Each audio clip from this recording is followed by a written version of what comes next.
Hello everybody, welcome back to the Terraform Homestead. For those of you who are new to our channel, we are an off-grid, non-profit, teaching sustainable living, natural building, just basically teaching people how to live a simpler, healthier life. We are continuing on our series this week with our workshop build. This week we are working on our workbench. Like, obviously, one of the most fundamental pieces of our entire workshop, and one step closer to getting this place organized because I am tired of it being a mess. So stick around to the end. Got some tips for you. If you decide to build your own workshop, we'll have those at the end for you. So hope you guys enjoy this video. Thank you guys for watching. Let's get into it. Where everyone is sacred, every life accounted for. Grow your garden, find your tribe. Let your hearts burn inside. Move your body towards the light. Back out here on another day of workshop build. So, learned something about myself today. I'm very good at procrastinating, which if you don't know what that is, it's basically doing a project that you don't necessarily need to do in place of doing a project that you're supposed to be doing so that you don't feel bad about not doing anything. I really hate doing wire work. Really hate it. But my other project that I should be working on today is plumbing and cleaning. And the two things that I hate worse than wire work are plumbing and cleaning. So instead of doing those things, I'm going to be doing the wire today. So we're going to get started on this, get this cut up, reshaped, rearranged.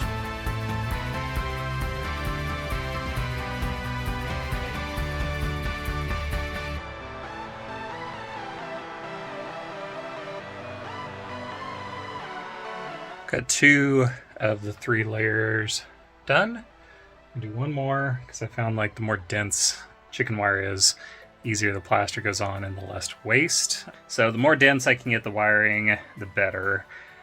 This is actually kind of turning out a little more flat than I expected it to be. I don't know if you can see now that it's in, and that there's like a big divot right here, and there's some big divots and some big ins and outs and stuff like that that I was really concerned about this just being super wonky. But I think it's not square by any stretch of the imagination, but at least like kind of a wall.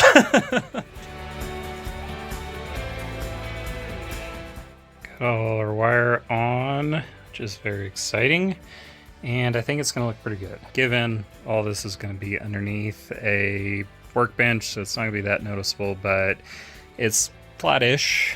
I tried as much as possible, and the eventual goal of this workshop, which is naive, is to seal off any nooks, crannies, anything like that.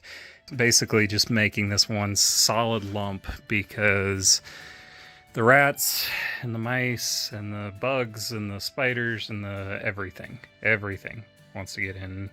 If you haven't watched our other videos, how this is the rest of that gabion wall that kind of bumps out. And this side's pretty flat because kind of the gabion's on the inside. I got our mixer out. I got some cement knocked off of it. I've got it all kind of put back together. It's been through a lot. Got to get the build site cleaned up a little bit. Got to get in here cleaned up a little bit. Got to go get sand. Got to go get water. Got to go get cement. And yeah, it's just a lot of prep work before actually getting to put cement on the wall. So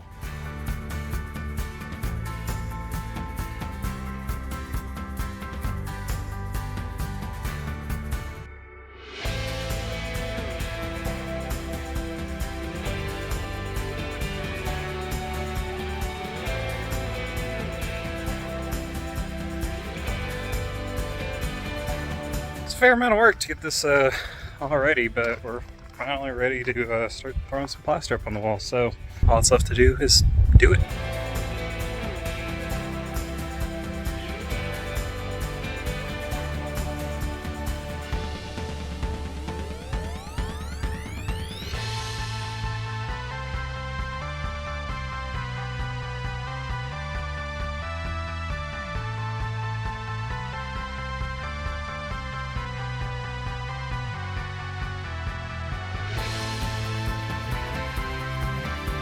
Got 2 wheelbarrows done. That back corner, I started at the hardest spot. It's hanging back, so it's really hard to get the plaster to stick.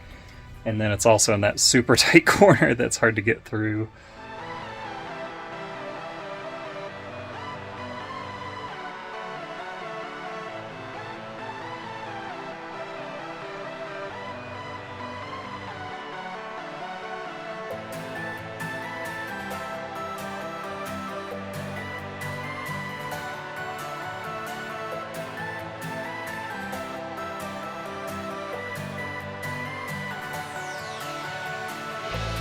I'm wrapping up for today.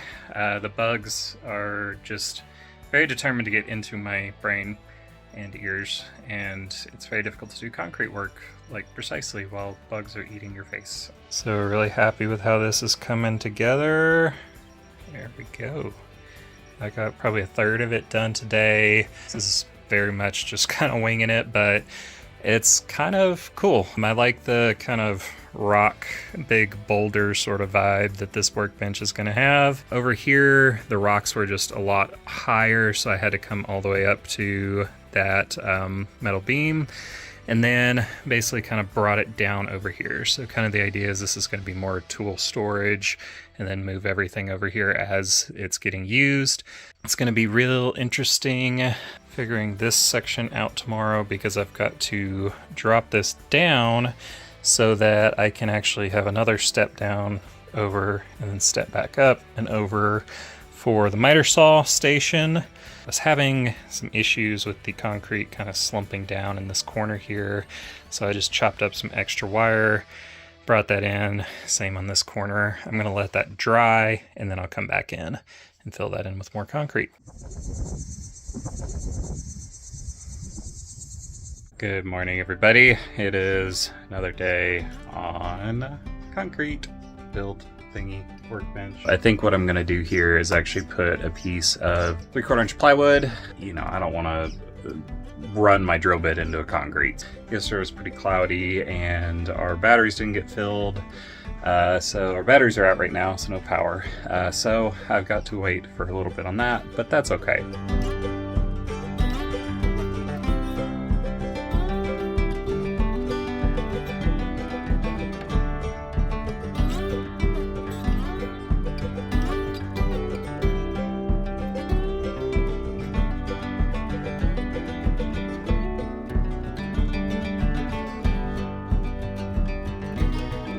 Got these shelves. You can see I use these. These were just, I think they were about $3 a piece at a little scrap junkyard thing. And I'm gonna use that as the corner braces. I'm gonna have a couple inches of cement here, so that'll raise this up to be nice and flat and even. And also I've got probably a couple pieces of plywood. So I'm gonna use the plywood as kind of to get it perfect, basically. Over here, threw a few more rocks, and just to get this raised up a little bit. It's gonna be a little weird here, but that's one of our support rocks, so I can't really move that. I don't think I'm getting to concrete today. I was sitting here kind of looking at it and thinking, and I was noticing the hurricane straps. So we've got these straps here, and basically it's anchored in other places because it's connected. These pallet walls are connected on either end, but really their main connection point to the gabion wall below here is through these hurricane ties. And I was sitting here looking at it and I'm like, we're gonna have spinning blades and tools and people that don't necessarily know what they're doing in here. I don't want these to get cut. So I think what I'm gonna do is actually concrete up the wall quite a bit and almost create like a little backsplash sort of vibe. So what I'm gonna do is come in here and take down this bottom row of French cleats and then wire up to the base of the second French cleat. So we'll have the concrete actually coming up to about there. I think that'll be good to protect everything.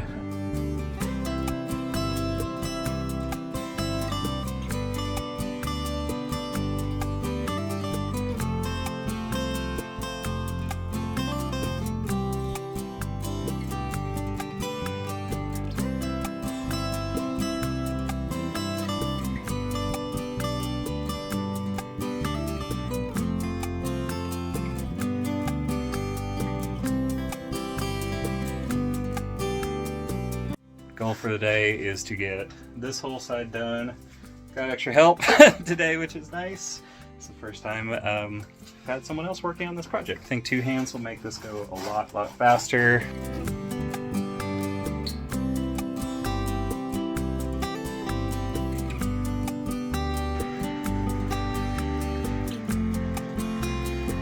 All right, we're wrapping up for today, and it has been a good day. Got about 7 hours worth of work in.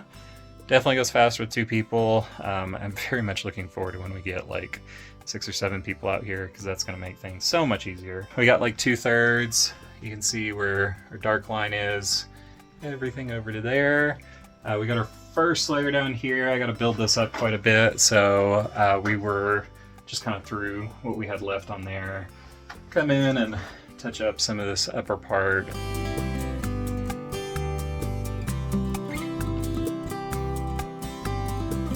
Okay, we're moving right along on this project. Got this all leveled out. Got this side, we're still piling concrete up. Got a bunch of scrap wire in here. One thing that's kind of cool is I started on a test patch for our finished cement, our final layer. This has got some natural earth pigments in it. I'm just kind of playing with stuff, seeing what may look good. So we're just going to try this, and then if I like it, we'll go over the whole thing. I do think I want to make this a little more blue. So we're back on another day of this workshop build. The goal for today is to get this side totally done. We've got a couple batches mixing, as you can hear. We're going to get to it.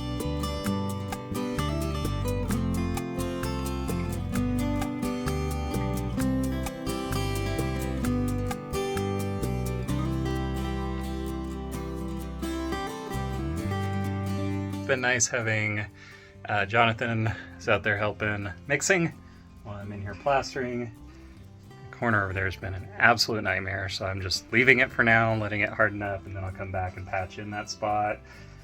It's a little bit optimistic about getting this all done today, but you know, we're moving right along. I'll get another 3-4 hours into it.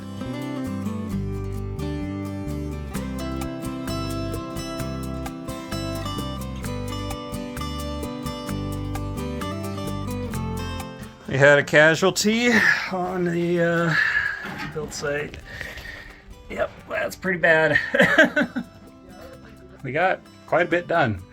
I was hoping to get the whole thing done, but we still have this little patch. Basically, this section was real wonky. It's kind of curving in, and so a lot of the cement was just falling off. It was also kind of a little bit looser than some of the other spots, so it's just best to walk away, let it dry. It'll harden up, and that'll be a lot easier to deal with next build day.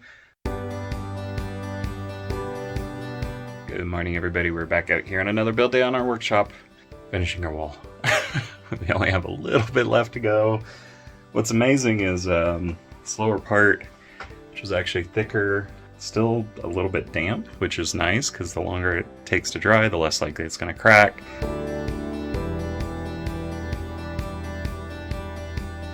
Got our plaster almost done. I'm so annoyed by this, but we ran out of plaster with that much left. That much. So close. So I'm not going to worry about that. We're pretty much done up here. Just going to let that dry, and then next time we do our finish coat, I'll make a quick batch and throw it on. Okay, so I'm looking at our order. We have 30 pounds of color. Got like a dark green and then like a dark gray. I'm gonna mix the two and just kind of play with it to give myself some variation so I can kind of do some cool stuff on the outside. I'm just gonna wing it and throw some color in there to see what happens.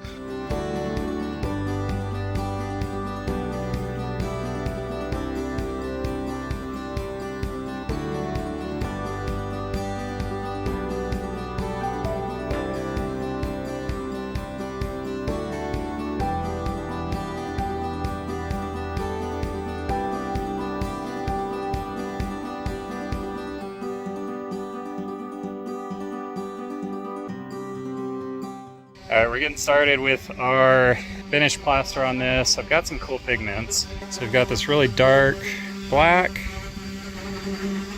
We've got kind of a dark green. Just like to give it a little color, a little bit of life, because Just you know, concrete gray I don't think looks very good. Couldn't find our measuring cups, so we're getting real scientific with this and just kind of eyeballing it for our test batch. Hopefully I'll get a better mixture for our finished batch.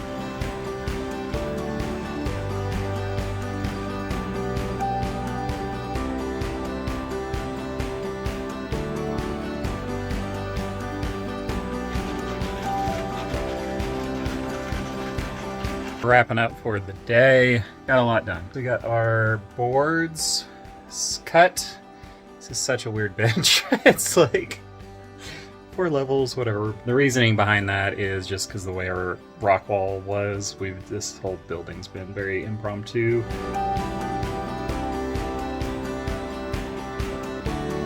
The other thing, I got started doing a couple test patches out here, and so this is kind of a mix of mostly dark and green.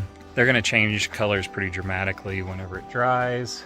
I don't know that I'm loving just the straight green, so I think we're gonna do like a darker gray. I think that's the way to go on this, because our pump house over there is kind of this dark green, and it's like either they should match exactly or they need to be totally different. So I'm starting on getting some of these fitted.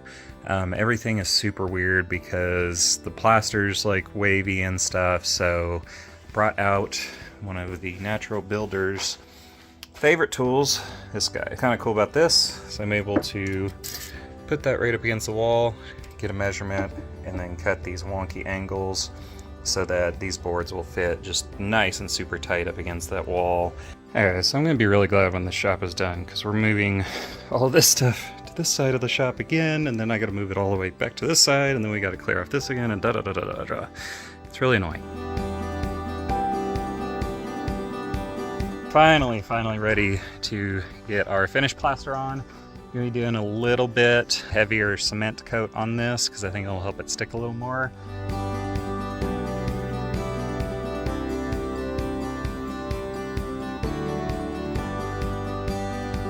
Halfway on this wall, but what I need to do now is move everything again from this side to this side, so that I can get our countertops in, get those all leveled out and nice and stuff. Then that way we can start on the cement on the other side of the wall.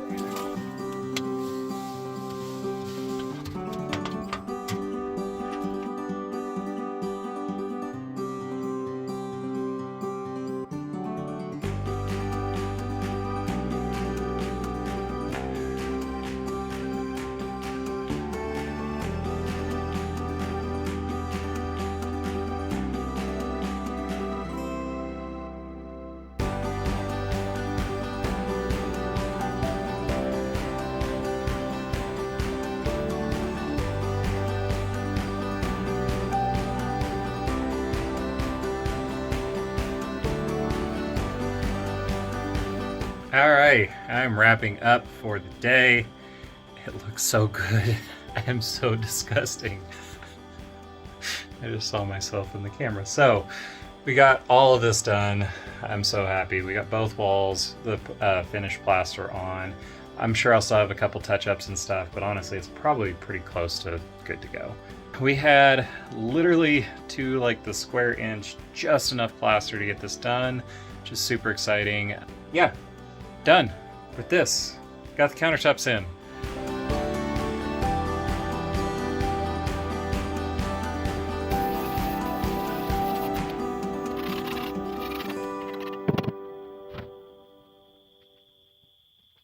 Thank you guys for watching this episode. I hope you guys enjoyed it. As I promised, I'm coming to you with a educational piece, because that's what we do out here, is we teach people how to live off-grid and live simply and build stuff.